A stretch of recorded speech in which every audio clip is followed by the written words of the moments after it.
ಆಯುರ್ವೇದದಿಂದ ಪರಿಹಾರ ಸಾಧ್ಯನಾ? ಇದೆಲ್ಲದರನ್ನು ನಾನು ನಿಮಗೆ ಇವತ್ತು ವಿವರವಾಗಿ ತಿಳಿಸ್ಕೊಡ್ತೀನಿ.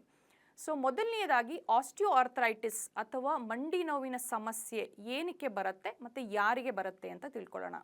ಸೊ ಮೊದಲನೆಯದಾಗಿ ಯಾರಿಗೆ ಅಧಿಕ ತೂಕ ಇರುತ್ತೆ ಅಥವಾ ಪ್ರೀವಿಯಸ್ ಇಂಜುರೀಸ್ ಇರುತ್ತೆ, ಅಂದರೆ ಯಾರು ಮುಂಚೆನೇ ಆಕ್ಸಿಡೆಂಟ್ ಅಥವಾ ಅಂಥದ್ದಾಗಿರಬಹುದು, ಅಥವಾ ಅತಿ ರಾಂಗ್ ಯೂಸೇಜ್ ಆಫ್ ಜಾಯಿಂಟ್ಸ್ ಅಂತ ಹೇಳ್ತೀವಿ, ಅತಿ ಯೂಸ್ ಮಾಡೋದ್ರಿಂದ, ರಾಂಗ್ ಸಿಟ್ಟಿಂಗ್ ಹ್ಯಾಬಿಟ್ಸು, ತುಂಬ ಹೊತ್ತು ಕುತ್ಕೊಂಡು ಎಕ್ಸಸೈಸೇ ಮಾಡದೇ ಇರೋವಂಥವರಿಗೆ, ತೂಕ ಜಾಸ್ತಿ ಇರೋರಿಗೆ, ಅಂದರೆ ನಮ್ಮ ದೇಹದ ವೇಟ್ ಬೇರಿಂಗ್ ಜಾಯಿಂಟ್ಸ್ ಇದು, ಹಾಗಾಗಿ ಯಾರಲ್ಲಿ ದೇಹದ ತೂಕ ಜಾಸ್ತಿ ಇರುತ್ತೆ ಅಂಥವರಲ್ಲಿ ಸಹಿತ ಮಂಡಿ ನೋವಿನ ಸಮಸ್ಯೆ ಬರುತ್ತೆ.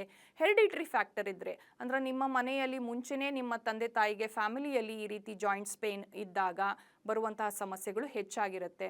ಸೊ ಈಗ ಕ್ಯಾಲ್ಶಿಯಂನ ಡಿಫಿಷಿಯನ್ಸಿ ಇದ್ದಾಗ, ನಾವು ಸನ್ ಎಕ್ಸ್ಪೋಜರ್ ಇರೋದಿಲ್ಲ, ವಿಟಮಿನ್ D3 ಕಡಿಮೆ ಇರುತ್ತೆ ನಮಗೆ, ಈ ರೀತಿ ಇದ್ದಾಗಲೂ ಸಹಿತ ನಮಗೆ ವೀಕ್ ಮಸಲ್ಸು ಈ ರೀತಿ ಇದ್ದಾಗ, ಜೊತೆಗೆ ಮೂಳೆ ಮೇಲೆ ಭಾರ ಬಿದ್ದಾಗ ಮೂಳೆ ಸವಿತ ಉಂಟಾಗುವಂಥದ್ದು ಅಥವಾ ಆಸ್ಟಿಯೋಆರ್ಥರೈಟಿಸ್ನ ಸಮಸ್ಯೆ ಕಾಮನ್ ಆಗಿ ಕಂಡುಕೊಂಡು ಬರುತ್ತೆ.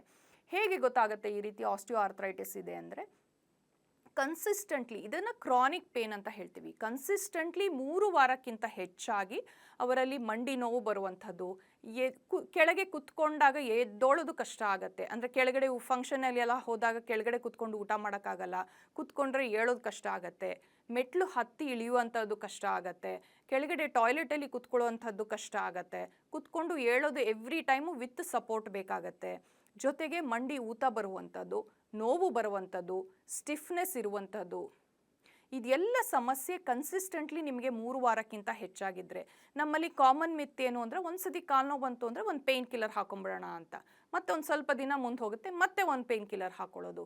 ಬಟ್ ಇದು ಶಾಶ್ವತವಾದ ಪರಿಹಾರ ಅಲ್ಲ.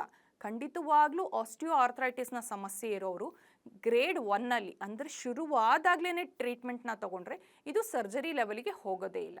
ಇದರಲ್ಲಿ ಗ್ರೇಡ್ 1, ಗ್ರೇಡ್ 2, ಗ್ರೇಡ್ 3, ಗ್ರೇಡ್ 4 ಅಂತ ನಾವು ಇದು ಮಾಡ್ತೀವಿ. ಗ್ರೇಡ್ 4 ಅವರಿಗೆ ಮಾತ್ರ ಸರ್ಜರಿ ಬೇಕಾಗತ್ತೆ, ಅದು ನಿಮಗೆ ಬೇರೆ ಕೋಮಾರ್ಬಿಡಿಟೀಸ್ ಇದ್ದಾಗ, ಅಂದರೆ ನೀವು ತುಂಬ 120 kgಕ್ಕಿಂತ ಜಾಸ್ತಿ ಇದ್ದು ತುಂಬಾ ಮಂಡಿನಲ್ಲಿ ಏನೂ ಒಂಚೂರು ಜಾಗ ಇಲ್ಲ, ಅಷ್ಟು ಸೌದೋಗಿದೆ ಅಂದರೆ ಮಾತ್ರ ಬೇಕಾಗುತ್ತೆ.